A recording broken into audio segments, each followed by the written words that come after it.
What's going on, YouTube world? Welcome back to Little Bit Man Gaming, bringing you, you know what time it was. It's Monday, but it's early Monday, which means yesterday was Elimination Chamber 2021. But first things first, if you could get that like, subscribe, and share, and hit that notification button. Also, leave a comment down below how you like Elimination Chamber. Did you like the Indian Elimination Chamber? Did you like Elimination Chamber at all? Let me know in the comments down below. With that being said, we got that out the way. Now we got all the introductions out the way. Let's get into it. So first things first, I didn't watch the pre-show, but apparently the pre-show was a match between, I think it was a triple threat match. Let me look at my notes here.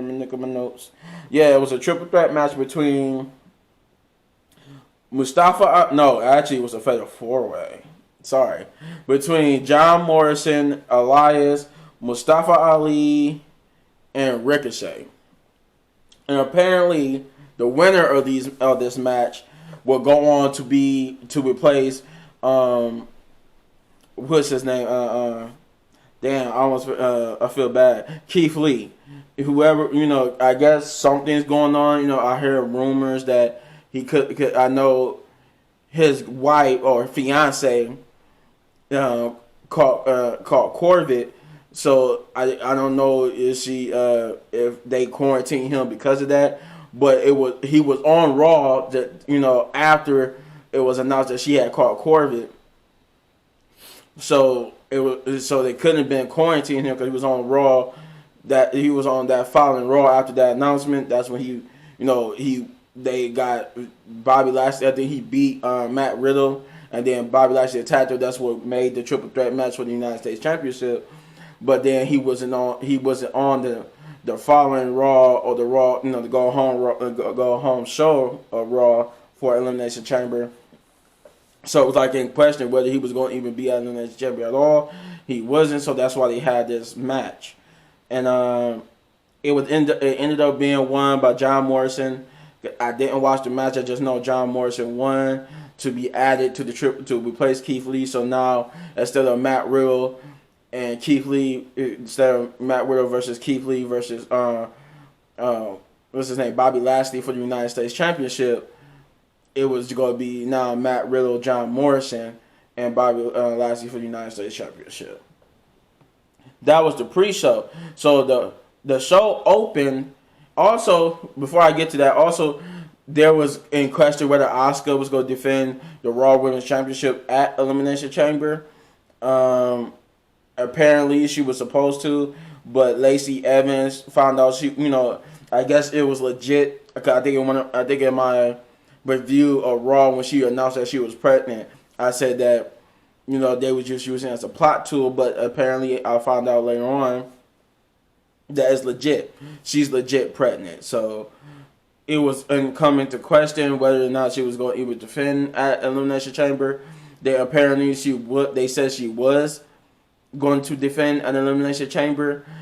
She was just going to defend against she was going to just defend the title against a different opponent, but apparently it never happened because at watching the announcers announced that, but watching Elimination Chamber, they must just scrap the whole thing. And before I get to, since it never happened, I'm gonna start off with that. Before I get to where I think about the matches and stuff, I think it's about time to take the title off of Asuka, just because the way they treating her and the Raw Women's title is almost every champion except Asuka has more time. At least in my opinion, they give more time in title matches time and worthy title opponents to all the other champions except for Asuka. And I feel like they purposely diminishing her because she's the Raw Women's Champion, yet she took backseat to Charlotte Flair's storyline with Lacey Evans.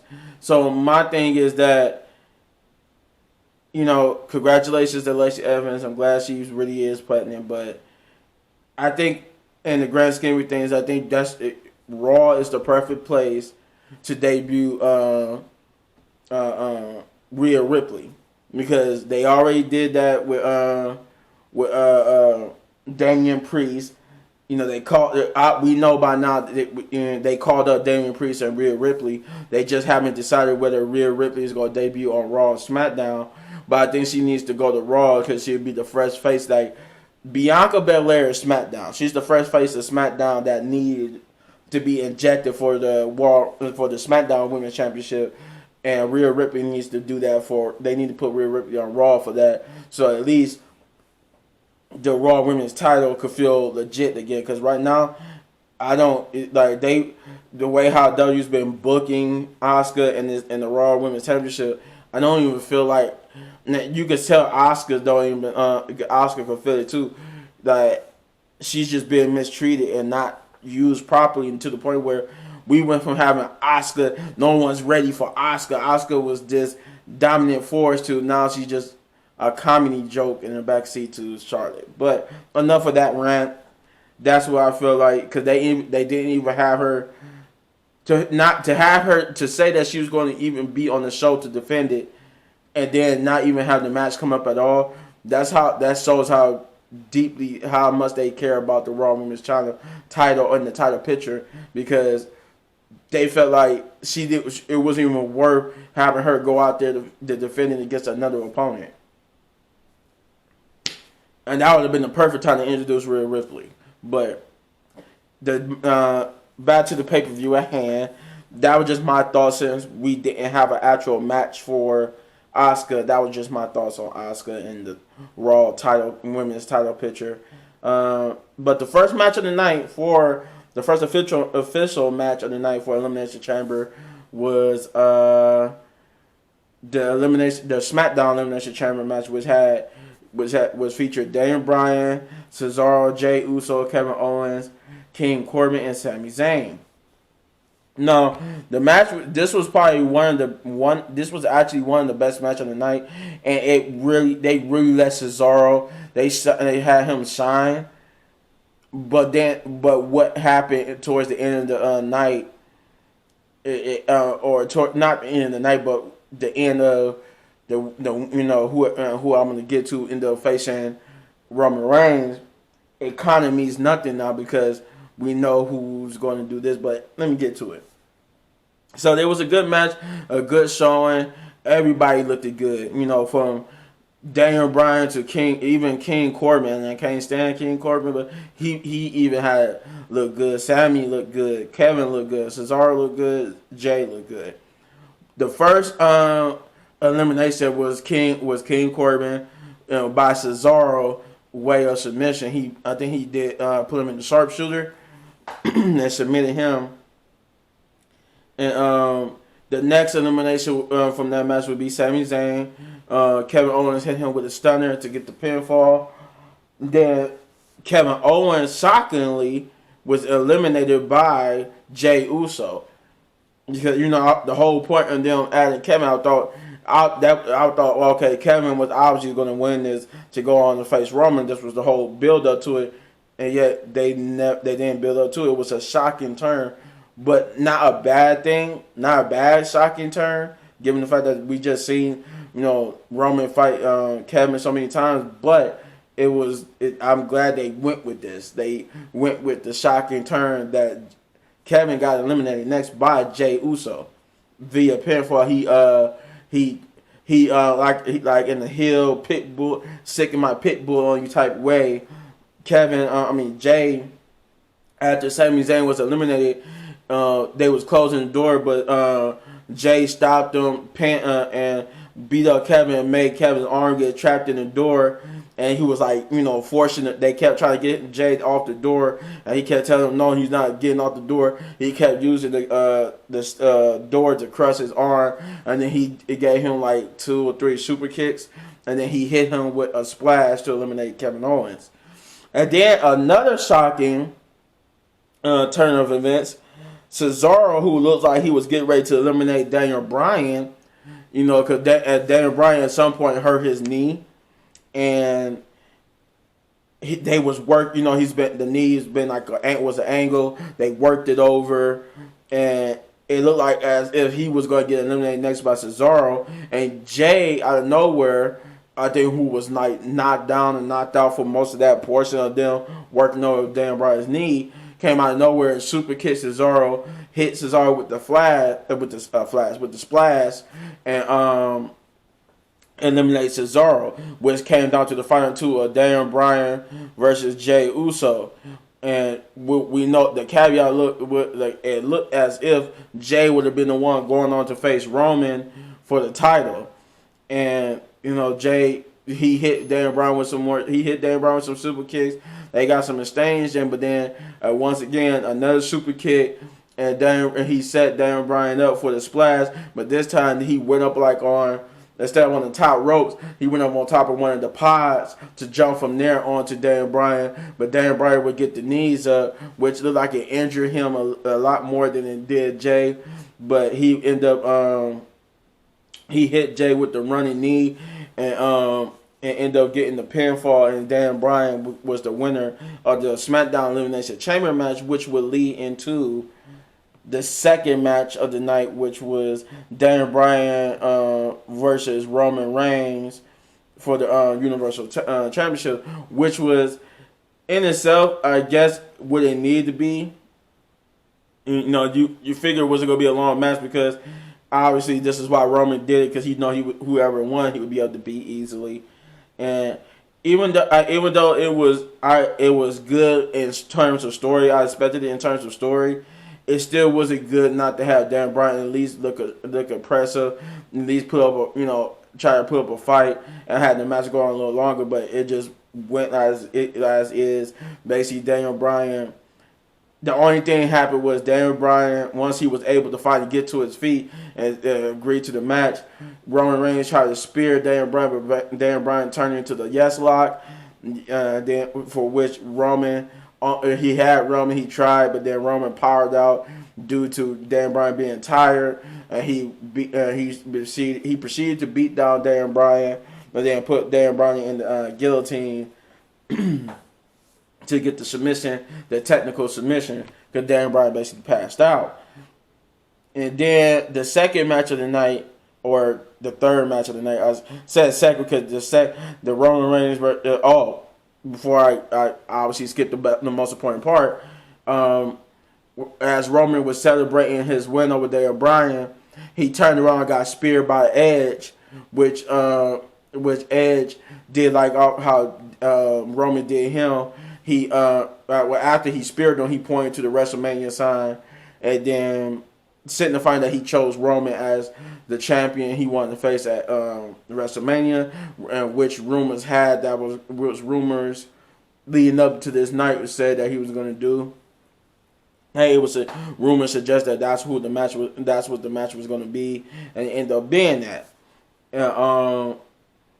So he ended up spearing him, and then he did like how Roman did him. He put his hands behind his back and told Roman, "See you at WrestleMania." And so then the third match, or I guess that was technically the third match, but the fourth match of the night was Riddle and Bobby Lashley with MVP and John Morrison. There was a triple threat match for the United States Championship, and this would be the first. Oh, I'll get to that point. I was about to say it, but then I'm jumping the gun, but. It was a good back and forth match. They had John Morrison and Riddle try to team up against Bobby. Bobby looked impressive. He was dominating throughout the whole match. It looked impressive. It had, like I said, it took John Morrison and them to team up with each other. But in the end, Riddle would take I think John Morrison took the crutch, MVP's crutch, and tried to use it, but Riddle would end up grabbing it. I forgot how it happened, how that exchange went. But no, I think John Morrison went to go hit Bobby with it, but Bobby reversed it into the I want to say the master lock, but into the full Nelson, or the hurt lock as they call it.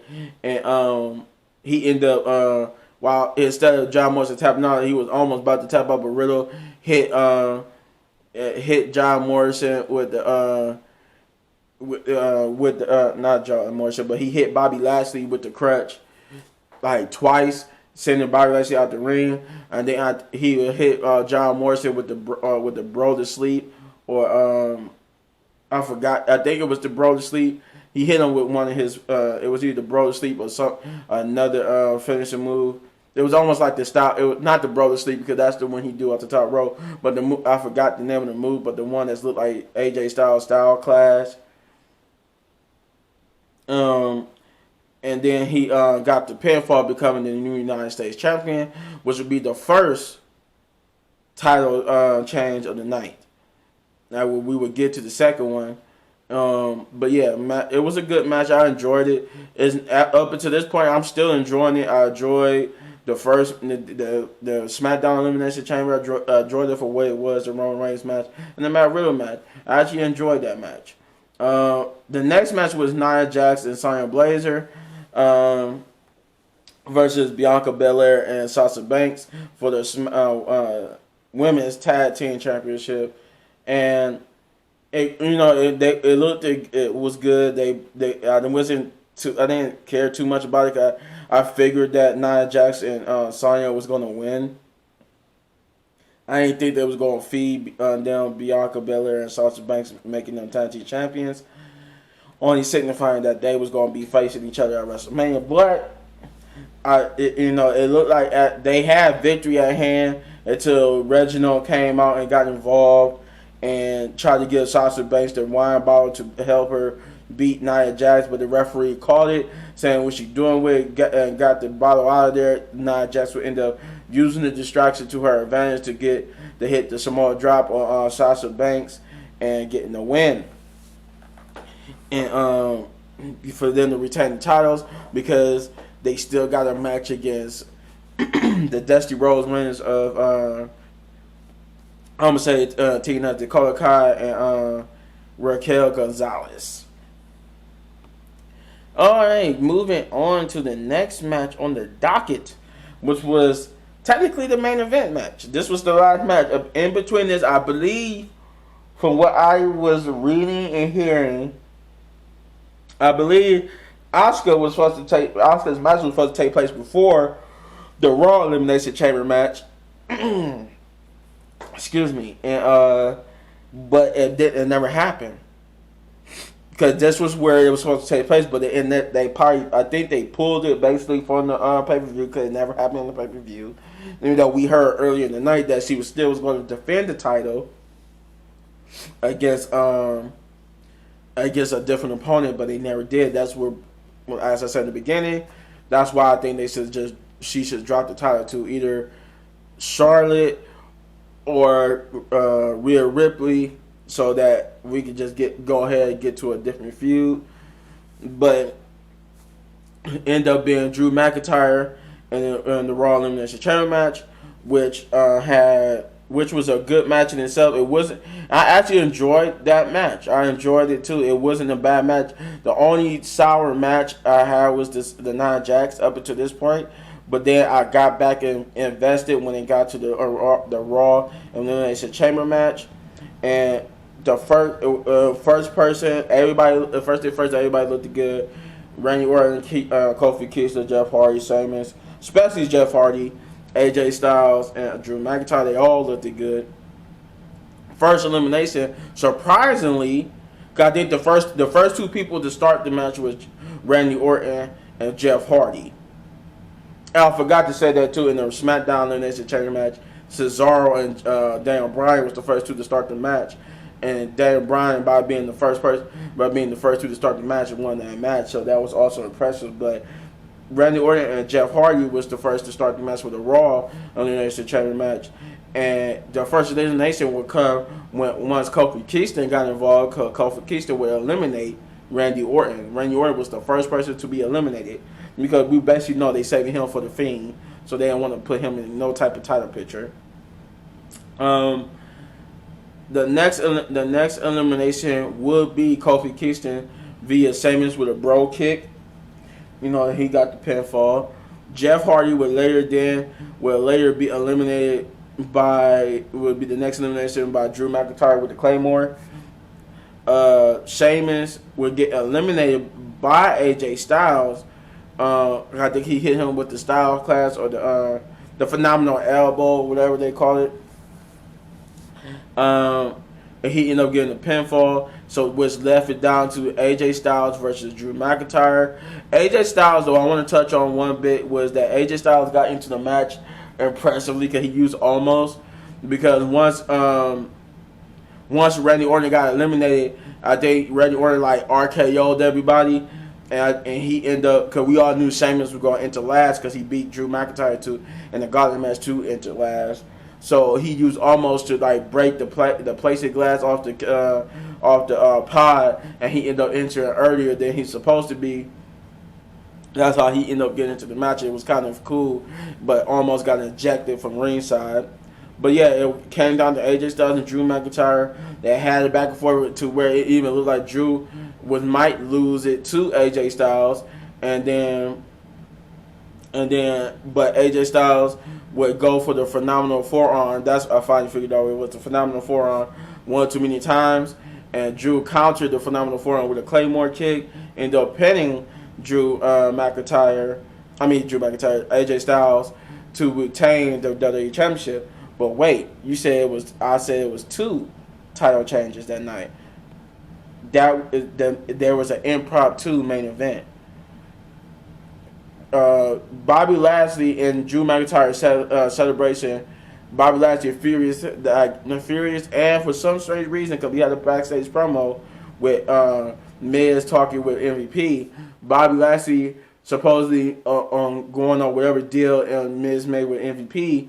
And Bobby Lashley being furious that he lost his United States Championship earlier in the night, beat up on Drew McIntyre, hit him with the full Nelson and other moves, and left him in the middle of the ring. Then the Miz would come out and cash in his Money in the Bank contract to make another match, an impromptu singles match for the WWE Championship.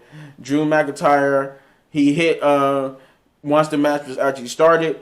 The Miz hit Drew McIntyre with a DDT. But Drew kicked out. Then the Miz would hit him with with his damn, I forgot what Miz's signature move was. Hold on. I had it on the tip of my tongue, and then I could not remember what his signature move was. Hold on. I think they have it here.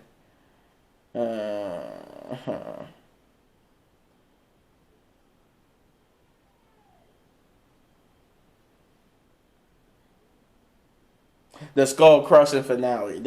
I don't know how I forgot that was the name of it, but yeah, I had to find the name of it because I wanted to say it right. So yeah, he hit Drew McIntyre with the DDT.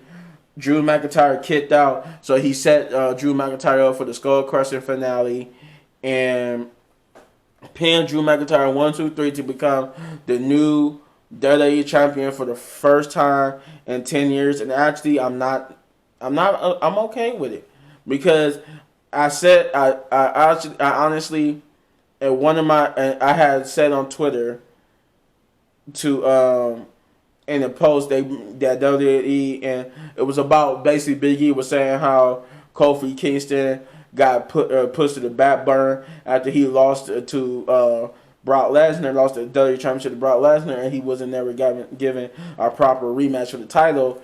I said in Twitter that both The Miz and Kofi was long overdue to be permanent members of the title picture because The Miz, Miz had decent promos. The Miz is the best ring worker and mouth talker, so like it was long overdue. I felt like in this 10-year span between championship runs, and both coincidentally came at the fact that he both cashed in the Money in the Bank, but it was weird that it took them 10 years to give the Miz the belt, but the Miz is now your new WWE champion, and I guess we have to wait till later on tonight to see how all this unfolds. But yeah, if I had to give the show anything, I give it a 9 big ups because it was good. It wasn't great. It wasn't perfect, but it was good. The only thing I could say was wrong was I didn't really care for the Nia Jax tag team match, and the fact that they just basically did away with Asuka and her match. But that's all I got. If y'all like this, y'all like my review, and you want to see more of this, let me know in the comments down below. And let me know what you thought Elimination Chamber. To the next one, peace.